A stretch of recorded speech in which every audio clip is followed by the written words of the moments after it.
Hello, and welcome to Noita. Yeah, this is a Monster Train, what the heck? I've been playing this game a bit on stream, and I want to do a little, 20-minute, 30-minute-ish first impressions video, go through the basics of it here. This is probably how I'm going to try to introduce new content to YouTube, and whatever you guys are receptive to is probably what I'll play, is what I'm thinking. Or not, I don't know exactly how I'm going to go about it, but we'll see. I'm going to play a little Noita here. I'm going to take you through the very basics and such. I'm like 11-ish hours in right now, somewhere around there. I've streamed it 2 nights and I played a few runs off stream as well, and I've been enjoying it quite a bit. This game just released 1.0 out of early access, I think a week and a half ago now.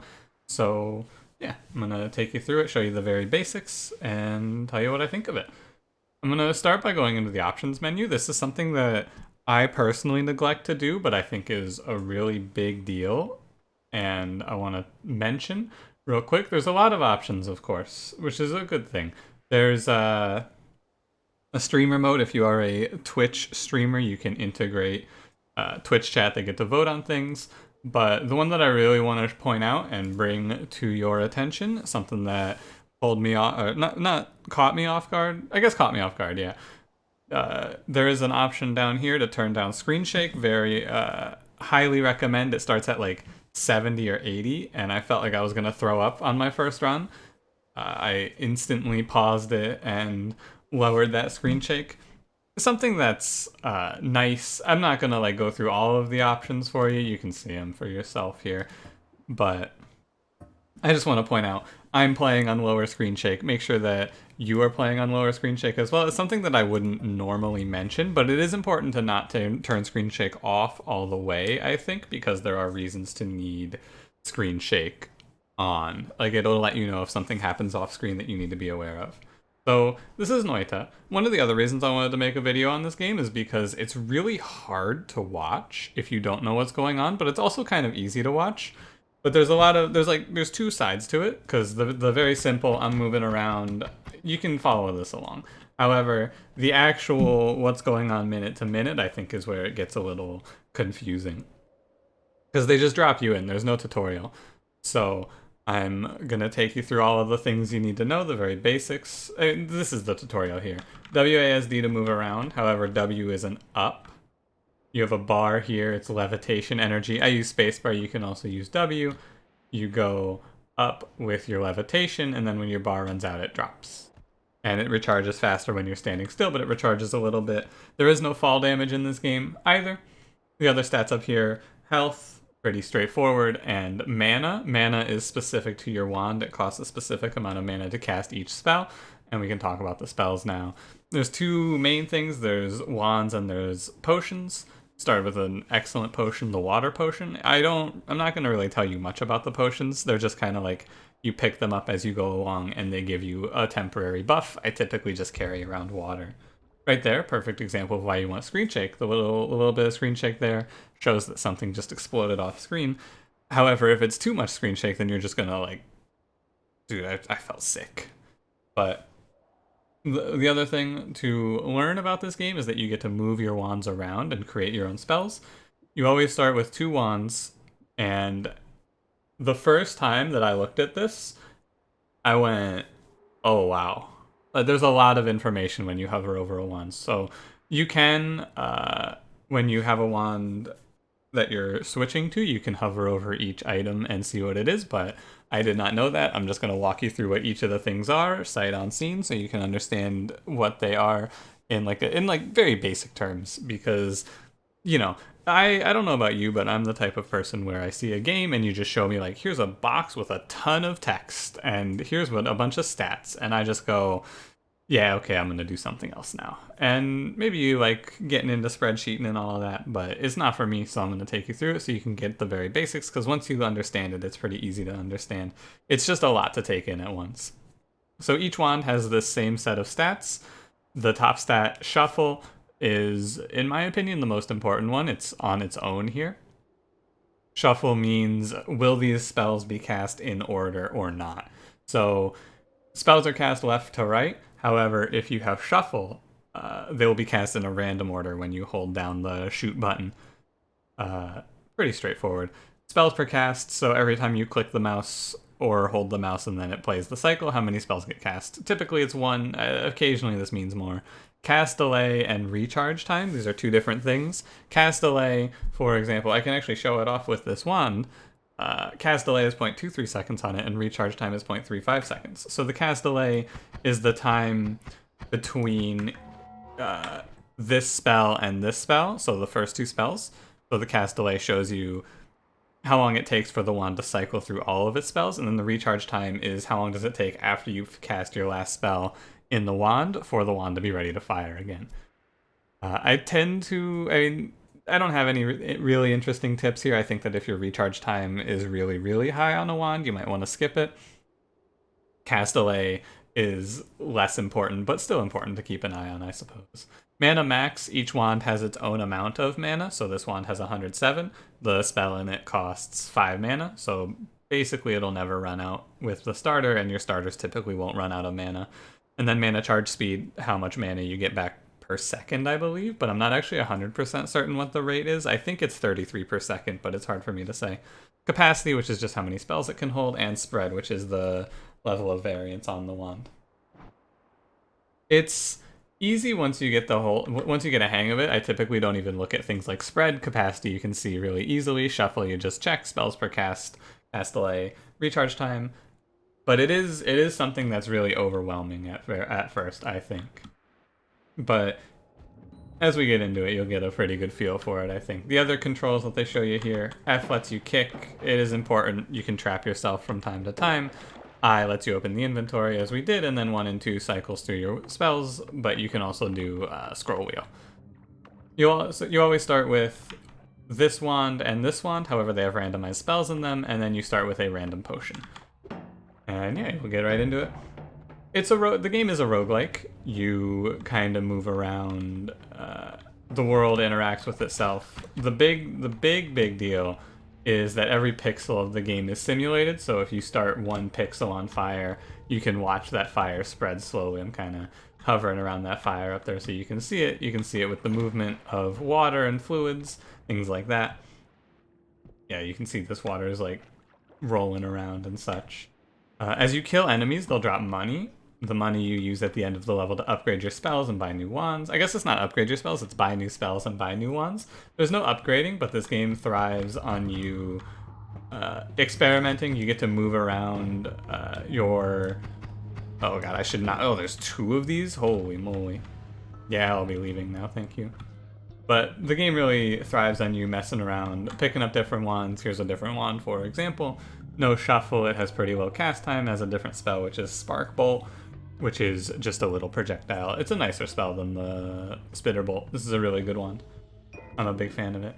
And then we just, you know, it's pretty straightforward.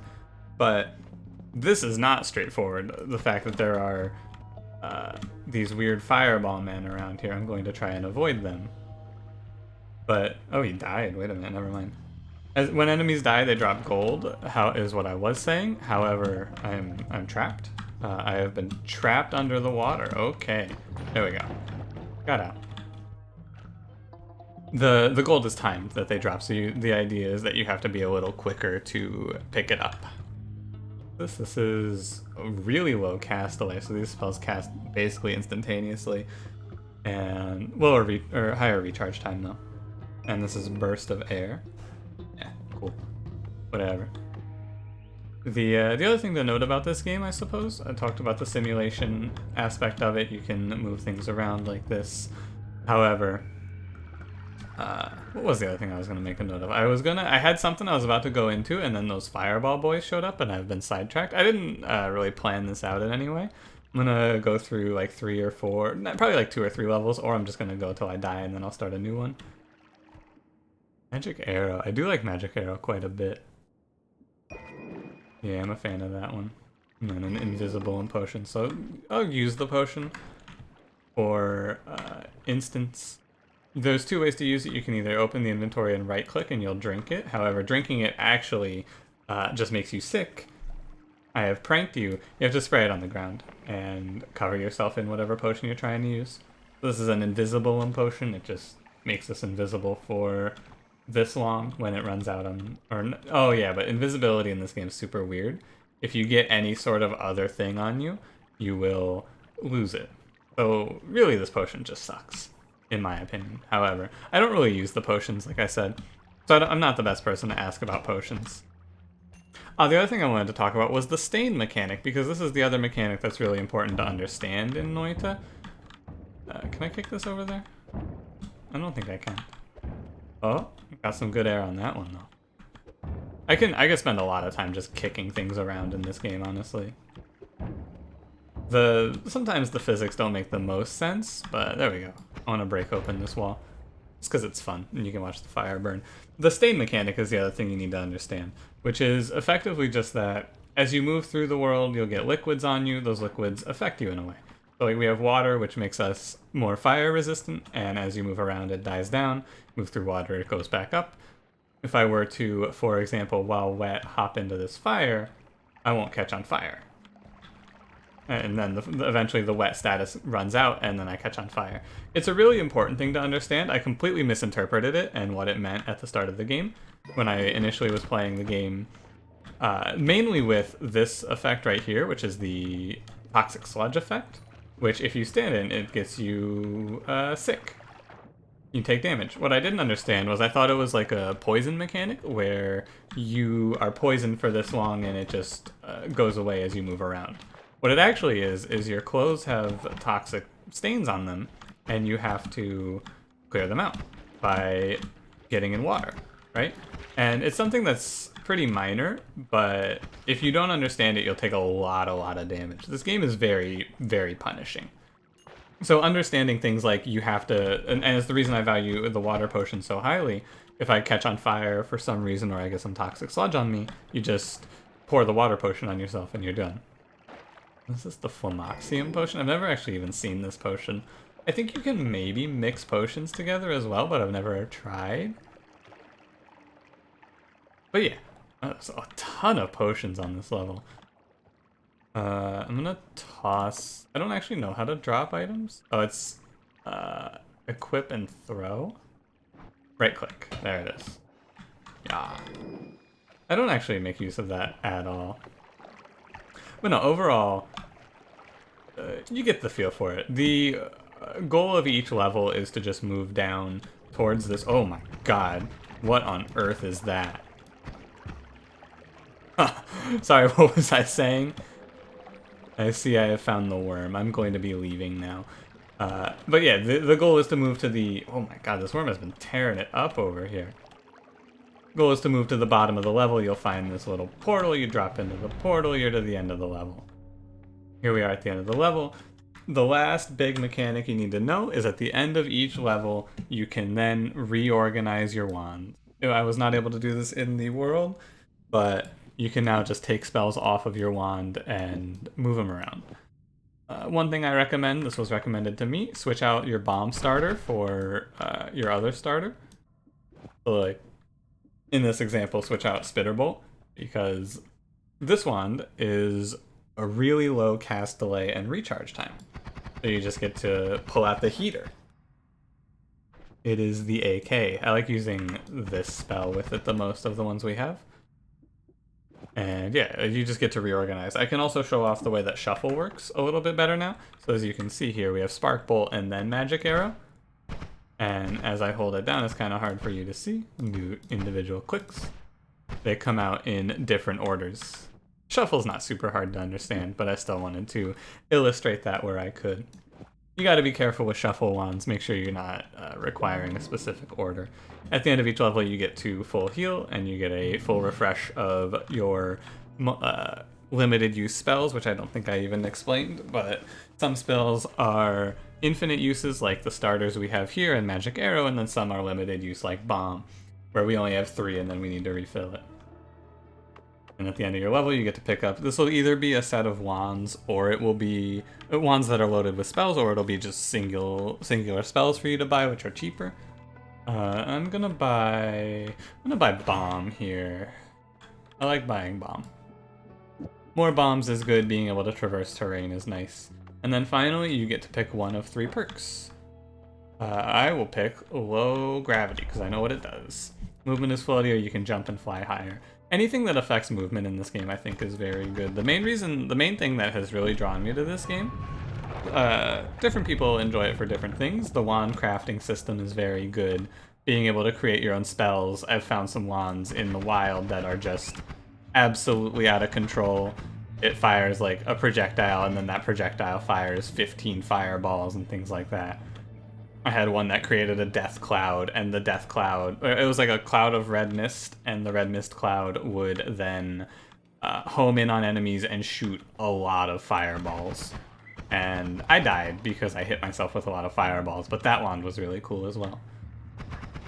But yeah, ultimately your goal is just to get powerful enough, because as you go further as is typical of roguelikes, you get enemies with higher health, enemies with harder patterns. You need to be a little stronger. You want to be better off than just your starter, so you heal enemies, find better wands, build up your money, and become strong enough, basically. Now, these appear in the world randomly as well. It's just like a place to buy spells in the world. I don't know much about them. I've never bought something because all of the spells they offer me are garbage, in my opinion. The other thing I know about this game is this game was made in part by the creator of Baba Is You. And if you have played Baba Is You, you will know. If you have not, you will also probably have a pretty good understanding. The game has a lot of secrets. There's a ton. I've found just a few. That guy throw a bomb on a pile of gunpowder? What an animal.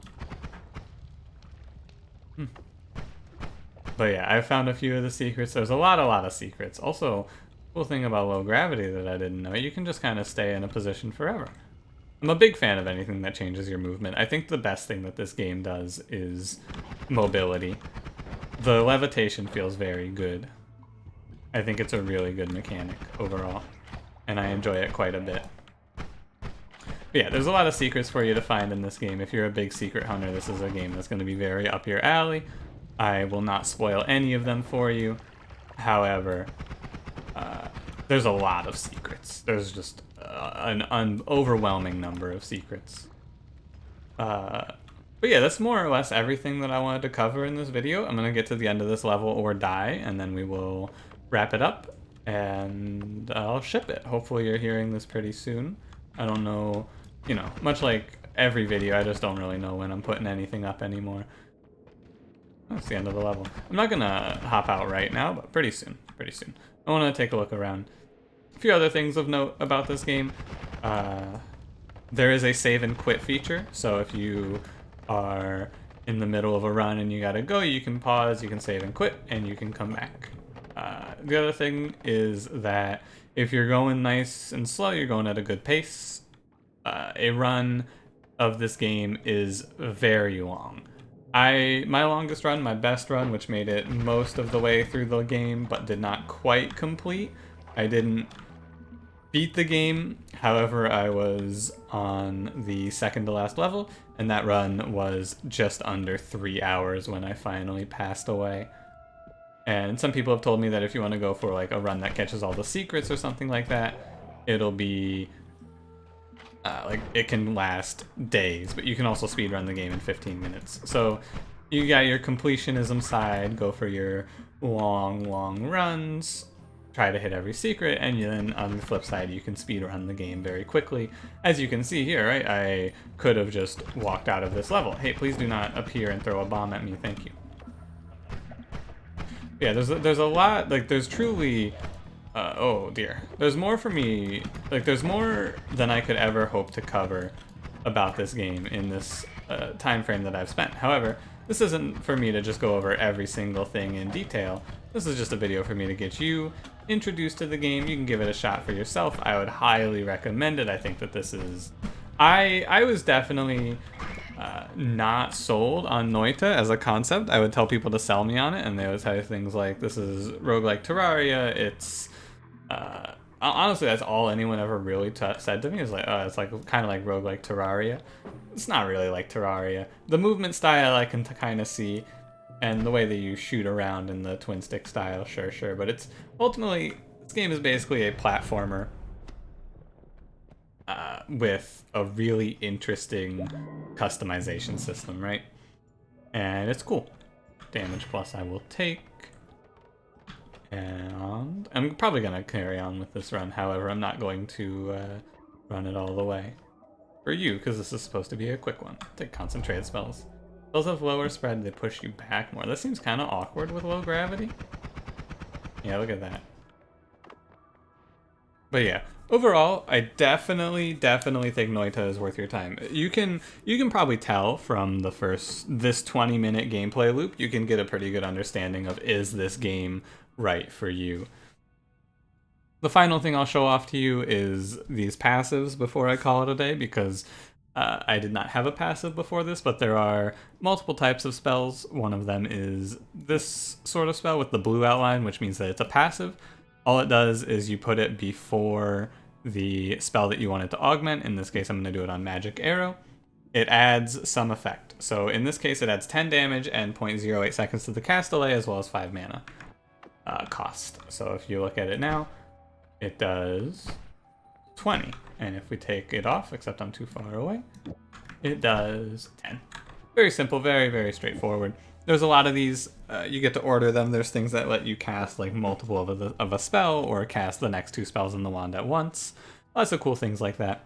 You can make some pretty cool combos of like casting 3 of the same spell in a targeted area and just removing enemies from the universe. But yeah, overall, I really like almost everything about this game, and I wanted to make this video before I got into like, I've played so much of this game that I can now see some of the flaws, because I think it's good to look at a video game like this from the perspective of like, how is it for the first like 300 hours, right? For example, how is it on the first look? And 300 hours is a lot of time. That's a lot of time. But it's the amount of time that it took me to play through Monster Train before I really started to feel the drag. It's the amount of time I played through Slay the Spire before I stopped playing at Terraria. I think around 300 hours of any video game is my cutoff point. Your cutoff point is probably different. However, I didn't want to play like a ton of this game and then go, okay, here's all of the reasons I don't like it now that I've put 1,000 hours into it, right?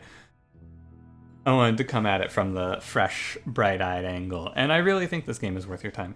You should definitely pick up Noita if it looked interesting, and you can probably tell if you're going to get this game from this video or just anything you've seen of it, right?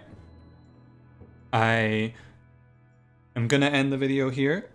I do have a tendency to have my videos go very long, so I'm trying, shorter form content, under 25 minutes, something like that. And yeah, thanks for watching. If you're interested, I'm streaming Noita right now. I'm taking a little breather from Monster Train. Won't affect the YouTube, as I've talked about. However, I am streaming Noita probably for at least the next week from when this video goes up. Hopefully this goes up on Saturday. And actually, this will probably go up on Sunday as I think about it. It's probably Sunday. I've probably been streaming this game for a few days now, and I'm having a good time with it. I really am. If you want to check it out, there'll be a link in the description. You can come hang out, and yeah, thanks for watching. I appreciate you checking out this non-Monster Train content. I'm trying to move away from Monster Train a little bit because I am feeling the burnout on the game, but also I don't really know what I want to do. So I'm making a video on Noita. Why not? And I'll probably make a few more of these. I was going to make one on Spelunky, but it's a little late for me to make a first impressions of Spelunky, I feel like. But any other game that catches me, I'll probably make a video like this on in the future. And yeah, thanks for watching, and I will see you in the next one. Have a good one.